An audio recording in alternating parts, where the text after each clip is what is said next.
Atletico Madrid 0, Real Madrid 0, a tactical analysis. Before this video starts, make sure you subscribe to the channel and click the bell so you get notified when we upload a video. Also check out some of our previous uploads, including our video analysing how Diego Simeone has tactically reinvented Atletico Madrid this season, and our video on how to beat Pep Guardiola. Both videos will be linked in the description below and in the eye above, so watch them after this and give this video a like if you enjoy it. Diego Simeone set up his side in a 4-4-2 with Oblak in goal, Trippier and Renan Lodi the fullbacks, either side of Jimenez and Savic. The midfield consisted of Koke, Thomas Partey, Saul and Vitolo, with Felix and Costa up top. Zidane lined up his side in a 4-3-3 with Courtois in goal, Carvajal and Nacho the fullbacks, with Ramos and Varane playing the centre-back.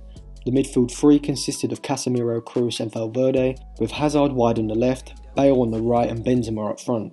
From the start of the game, Atleti defended in the deep block 4-4-2 with Vitolo coming over to the left, Koke on the right and the two centre forwards dropping in alongside Kroos and Casemiro. Real Madrid used a 4-3-3, though Valverde sat higher than Toni Kroos, who dropped deep alongside Casemiro, acting as a deep line playmaker off the side. Atletico's narrow two banks of four left little space between the lines for the Madrid front line to drop deep and get on the ball in, thereby forcing Madrid out wide. This is why Benzema began to move over to the left-sided channel and Hazard moved narrow into the half space.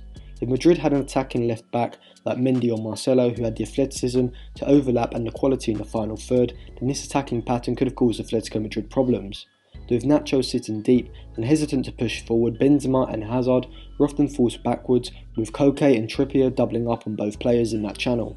In possession, Atletico's 4-4-2 became a 4-3-2-1, with Felix dropping off from the front line and Vitolo moving forward from the left flank into a central position. Saul and Koke would fulfill the Carrilero role by dropping wide and deep, creating a wide midfield three with Partey in between them. This not only allowed Saul and Koke to get on the ball with time and space, as the Real Madrid central midfielders were reluctant to follow them out this far and vacate their central position, but it also gave extra defensive security, allowing the two fullbacks to push further forward, maintaining the width in the system.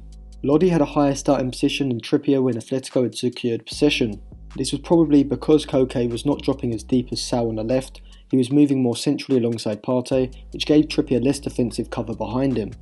Madrid's two central midfielders ahead of Casemiro, Kroos and Valverde would push up onto Saul and Koke when they dropped deep into central areas. This did leave space for Atletico to play passes into Felix or Vitolo when they moved between the lines.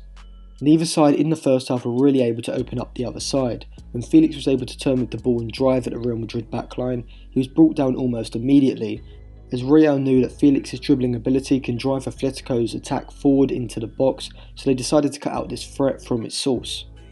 In the second half, Atletico changed their build-up structure slightly. Instead of Saul and Koke dropping deep alongside Partey, they would maintain a higher position when Partey dropped deep alongside the two centre-backs.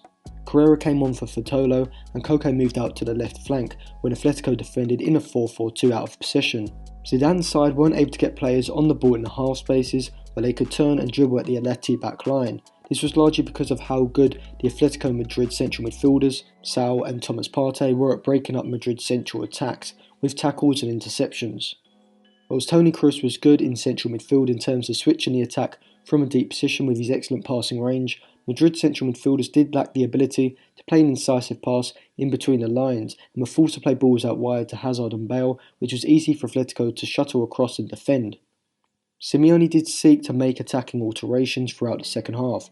He moved Saul to left back and brought on Lemar in an attempt to play Koke and Lemar as wide players who would defend wide in a four-man midfield, but then move ahead of the midfield double pivot into the spaces in behind Kroos and Modric. Real Madrid were exceptional at defending in their own box. When the ball would be shifted out wide to Trippier, Lodi or Saul, any cross that came in was dealt with by Ramos, Varane or Nacho, all of who were very good defensively. Atletico weren't able to break down Madrid's 4-5-1 structure because they didn't make runs in behind Madrid's fullbacks or push both fullbacks forward at the same time, which would have stretched Madrid's midfield and allowed spaces to open up either side of Casemiro for Felix and Koke to move into, which is why the Portuguese and Diego Costa had such quiet games, particularly in the second half. While Zidane's side defended well in a deep block 4-5-1, they weren't able to create anything of substance. They lacked runners from midfield when Benzema dropped deep from the forward line, and without James playing in the centre of the park, they lacked anyone who could pick up the ball in advanced areas and thread a through ball in behind Atletico's back line. Madrid also missed Mendy on the left side, as Nacho didn't pose a significant threat making it easy for Atleti to double up on Hazard. Overall, this game was a tale of two structured defensive units who lacked the attacking movements and creativity in advanced areas to open up each other, leading to a 0-0 stalemate. Thank you for watching. Remember to like and share the video if you enjoyed it, and subscribe to the channel for more videos like this.